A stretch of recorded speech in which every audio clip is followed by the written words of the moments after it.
Kita mo yung kanto na to. So dyan natin isi-shoot to. Baon mo lang. Yan.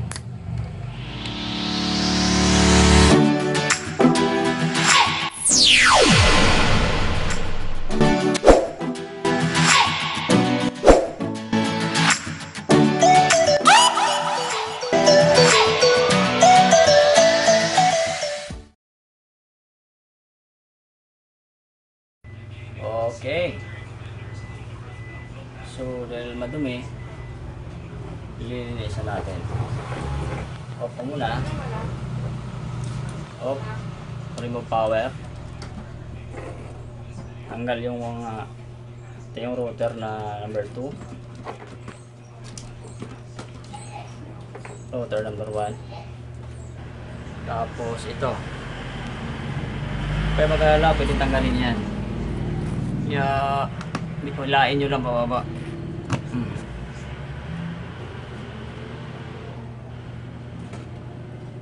Kita yan, dumi, di ba? Ayan po yung username. So ito, bunutin din natin. Hila lang dito. Okay, mag-alala, di yan masisira.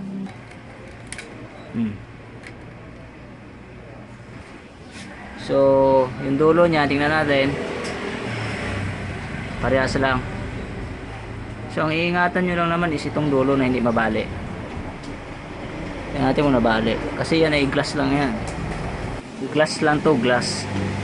Kaingatan nyo hindi mabali. So, blower natin to.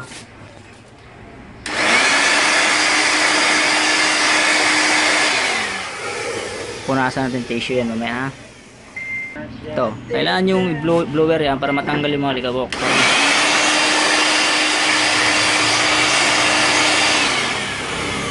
Ito.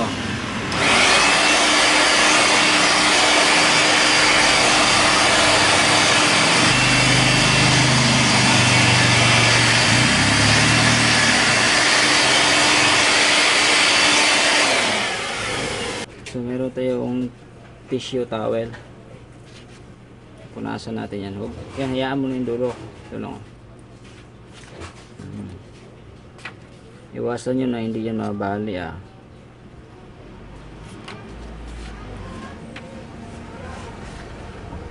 Dapat tuwid, tandaan lang.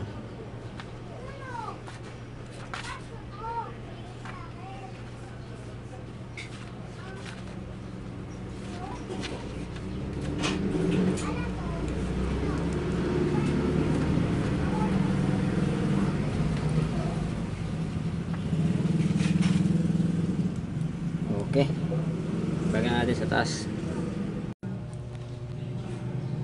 So ngayon, ito yung main talaga ng ano, ng Converge, na ito yung wire. So pure fiber yan. So ang isa poste. Ibig sabihin ng poste, yan yung pinakabakal na asero na kinakat nila yan. Hilain, tapos yan yung panali nila dun sa mga poste kung saan sila nagkukunik. Halimbawa, tinawid na sa kabilang poste, kakat nila to, yun yung panali nila kasi hindi yan napuputol, asero yan eh. Kahit maliit lang to, kahit maliit lang, parang ting-ting lang to, matibay yan. Kaya kahit hilain mo ng malayo yan, hindi na mapuputol. So, dalawa na yan yung importante, yung glass fiber at yung ground. Okay, so yan, saksak natin. Okay, ngayon para hindi tayo mahirapan, unahin natin dito, ah. Ayan. Kita mo tong gray na yan, oh, sa gilid. Doon naman may butas yan. Kita mo yung kanto na to. So dyan natin isi-shoot to. Hindi mo siya pwedeng ipasok na ganyan. Hindi pwede. Hindi na ganyan, hindi na pwede. So dapat ito. Kasi merong ano ito, kulay green na yan, oh. Yan, yan yung papasok po sa loob. So pasok natin, ah. Okay. Baon mo lang. Yan. Dapat baon na baon. Tulak mo lang paloob. So yung green sakto lang dapat, okay? Tapos balik mo sa dati ang posisyon.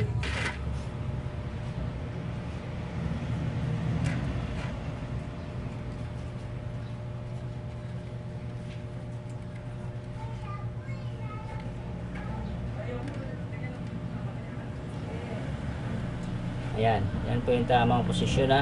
Ayan. So, nakaposisyon na siya. Pinali ko lang yan. So. Ngayon, sa pagsaksak naman, mayroon makikitang butas, di ba? Oh. So, sa taas, may maliit dito. So, tingnan natin to. Oh, so ibig sabihin, ito ang itataas mo. Tingnan mo. Tingnan mo todo. Tingnan mo todo. Yan, di ba? Kasi kung ganoon, hindi pwede. Ito lang talaga, okay? Okay. Yan, tapos baon mo lang. Pag tumunog na sa loob, may line naman yung puti. Ayan yung puti na yan. Yan. Pasok na yan, okay? Ngayon, saksak natin yung power supply. So, dapat may allowance kasi pag ikot-ikot mo sasama. So, ito yung power supply ni Converge. Pasok pa, diba? Yan. So, ito na. Tingnan natin kung mag-iilaw. I-on natin. So, ayan. Kita nyo kulay green. Totally yellow yan eh. So, ibig sabihin, good yan. May internet, no? Pag walang internet connection, color red yan. Bunutin natin, ha.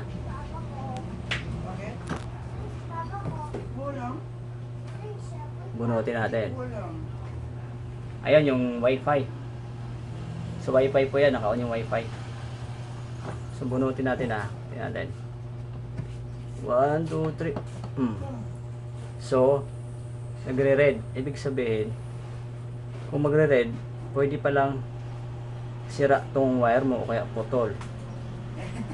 No? So pwede rin dito ang sira sa maintenance, di ba? O ang tawag, pag ibalik natin, kakaroon ka na internet. Okay? Yan mo. Ibalik natin, ha. Di ba? So ibig sabihin, good. Mayroon tayong internet connection. Okay? So yung wifi naman, para natin patayin yan. Pindutin natin to, yung WLAN. Pindutin natin ng long press natin 5 seconds. 1, 2, 3, 4, 5. So 5 seconds mo pipindutin ang WLAN. Okay, linawin ko lang, ha. Ito, pindutin mo to ng WLAN. WLAN, bilisan mo. Yung WLAN, pipindutin mo ng 5 seconds para mawala yung wifi. Pag ibalik natin 5 seconds ulit, okay? So dahil hindi natin gagamitin, i-off lang yung wifi. Naka-off. Kasi nga hindi ko siya gagamitin dahil so bakit nga ba hindi ko ginagamit yung wifi nito? Para hindi siya mabilis mag-init. Kung isang gadget marami ang tinatrabaho, mabilis mapapagod. Parang tao din yan. So alam niyo naman, si Converge ang hirap tawagan. Aminin ko sa inyo, hindi ko naman to sinisiraan. Sa 3 years akong subscriber nito, 2 beses pa lang kami nagkausap ng customer service. Kahit ilang beses na ako nawala ng internet. Kaya totally, si Converge maganda. Alam mo bakit? Hindi yan paasa. Pag sinabi niyang no internet connection, talagang magre-red yan. So pag mag-red yan, mayroong maintenance yan o may troubleshooting sila dyan sa line nila o hindi ko alam kung saan yan. Minsan naman nitong bagyo walang red pero walang internet. So at least si Converge, hindi ka papasahin na may internet ka, gumagapang, isang linggo ka gumagapang hanggat abutin ka ng isang buwan, hindi, ganun si Converge. Pag sinabi ni Converge na wala ka internet, 24 hours ka magantay, babalik yan. Pag bumalik naman yan, kung ano yung plan mo, about 35 Mbps, bibigyan ka ulit yan ng plan mo na speed. Tsaka hindi yan bababa. Basta pag bumalik yan, mabilis dito. Ganun lang sa experience ko. Kung may maintenance, huwag tayo magpanik. Max natin, 24 hours, babalik yan. Pag umabot na ng isang linggo na wala ka internet, doon ka na magpanik. Gagawin mo, huwag ka nang tumawag, dumiretso ka na sa opisina para masikaso ka. Kasi pag tumawag ka, maninigas ka na lang dyan, lalaki mata mo, katawag ka, antay, walang sagot sa'yo. So punta ka sa opisina, dala mo yung billing mo, nagbabayad ka, para i-check nila yung linya mo. Kasi possible, pag 1 week na wala ka internet, possible na sira yung modem mo. Okay? O kaya yung line connection. Ganun lang po. So ngayon, ano bang ginagawa ko? Kasi kaya nga ako nagpakabit ng internet dahil kailangan ko ng wifi. Bakit ko pinatay? So meron tayong external na router. So yun yung TP-Link ito. Ayan. Ito yung in. Tapos ito yung out ni Converge. Out nito Okay, ang out ni Converge, mayroong LAN 1, LAN 2, LAN 3, LAN 4. Totally, 4 na computer, pwede mo isalpak yan. So hindi computer ang isalpak ko dyan. Para hindi siya masyadong mabubugbog. Gagamit tayo ng router. Tunog, di ba? Yan. So papunta yan dun sa wifi router ko. Yan. Yan o. So, ang wifi router, ito yung in niya. So, yung out ni Converge, ang out ni modem ng internet provider mo, ilagay mo sa any TP-Link. Ngayon, may wifi ka na. Ito na gagamitin mo wifi. Dito ka na mag-reset. Dito ka na magpalit ng pangalan. Ito na gamitin mo, ha? Kasi ito, papaliwanag ko sa inyo. Bawal na bawal i-reset ang modem na ito. Bawal i-reset. Magsisisi ka pag ni-reset mo yan, mawala ka na internet. Sigurado ako sa'yo. Okay? Huwag na wag mong i-reset yan. Ngayon, computer 1, sa room 1, room 2, room 3, room 4, sa sala o sa second floor, third floor, fourth floor. So, maraming kwarto sa baba. Pag napuno na to, basta ito, papunta na yan sa computer niya, desktop, okay, laptop. Ito yung mga wire. Ngayon, puno na yun, 4 lang. Kailangan natin ng isa pang router. Diba? Yung router mo sa ground floor, kailangan paakyatin mo sa second floor. So, kakabit tayo ng isang router pa. Ayan. Ito yung router na ilalagay natin sa second floor. Okay? Ayan. So, nakabit na. Ang router na yan ay nandito. So ito yung in nya, ito yung out ng Converge. So sa second floor mo, pwede ka na magagamit ng 4 na computer ulit. 1, 2, 3, 4. So 4 ulit na computer. So bali 8 computer na nagkasya sa ano mo. Tapos may wifi ka ulit ito. So second floor. Ha? So ito, madali lang dito i-configure, pwede mo i-reset, pwede mo palitan ng password. Kasi external router lang to, okay? Okay, ngayon naman, bakit meron ako nito? Example, may router ka sa ground floor. Ang kasya dyan ay sa 4 na computer. May router ka sa second floor. Ang kasya dyan ay 4 na computer. Kondo ka. Kondo unit yung ano mo. Diba, condo unit, may mga parintahan, may mga kwarto. So gustong mag-avail ng internet, may third floor ka, may fourth floor. So gagamit tayo ng switch hub. Switch na to, ayan, internal switch. Okay? So ito na yung switch. Ito, yung number 1 ng switch. Kita mo yung number 1 ng switch? Number 1 ng switch, ito yun. So ipapasok natin to doon sa yon, LAN 3. Okay?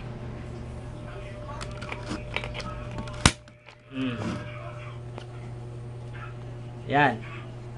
Yung switch natin nakapasok sa LAN 3. Bali yung out ni converts ulit ni modem pumasok sa switch. Ano ba ibig sabihin ng switch? Ngayon, ang switch parang extension. Okay? Kita nyo nakasalpak yan. Hanggang 7-8 piraso kasi yan eh. Pakita ko sa inyo. Ayan o.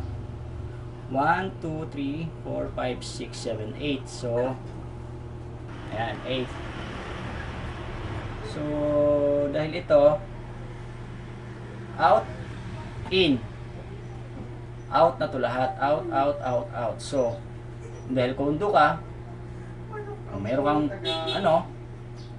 may second floor na tayo. 3rd floor, 4th floor, 5th floor, 6th floor, 7th floor, 9th floor, 10th floor.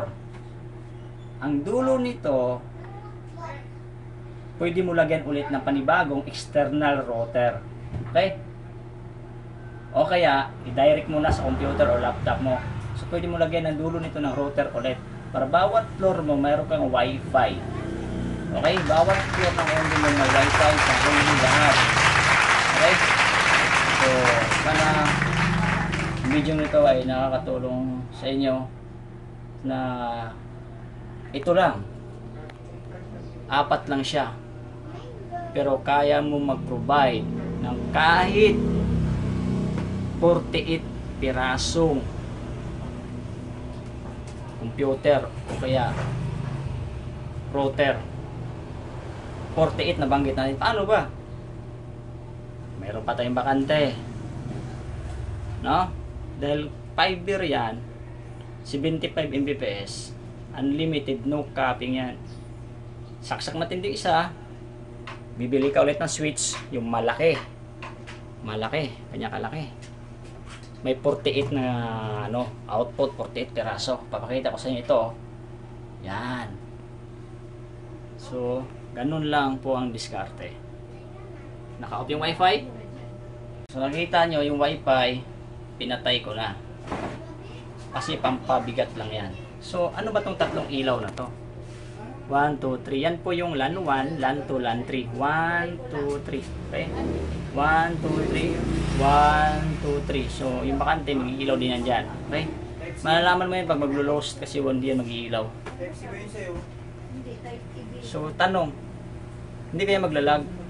Hindi po. Pag fiber optic po si Converge, walang lag. Maliban na lang kung mag-maintenance. Okay? So, okay. I-test natin, i-test natin yung speed niya. Type nyo lang po yung speed test. Google.com Google.com Tapos type nyo dito speed test. Tapos dito tayo sa, pwede ito, pwede rin ito. Kay Okla tayo kasi ano yan. Ano talaga ba? Basta yun na yun. Go natin ha. Yung plan natin is 75 Mbps, okay? Tingnan natin kung makaabot ba ng 75. Hindi ko pinopromote sa Converge ha. Nasa inyo po kung gusto nyo o hindi.